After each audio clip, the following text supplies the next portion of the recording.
চলো একবার দেখে নিচ্ছি এই মুহূর্তে সে তোমাকে কি বলতে চাইছে সে তোমাকে কিছু তার মনের কথা শুধুমাত্র তোমার জন্যে।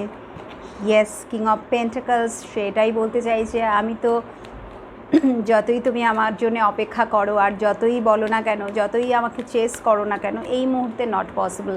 এই মুহূর্তে আমার কাছে আমার ফ্যামিলি সবার আগে, তারাই এক নম্বরে আছে। তুমি কোথায় আছো আমি জানি না, বাট আছো, তুমি আমার জীবনে আছো।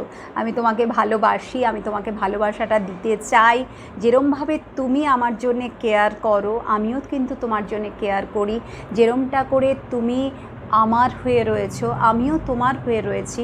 বাট যেটা তুমি চাইছো যে অ্যাকশনের জায়গাটা, তোমার পাশে দাঁড়ানো, তোমাকে একটা সাপোর্ট দেওয়া, রিউনিয়নের এনার্জিতে আসা, সেটা কিন্তু এই মুহূর্তে পসিবল হচ্ছে না। সো যেটার জন্যে সে তোমার কাছে ক্ষমা চাইছে এবং বলছে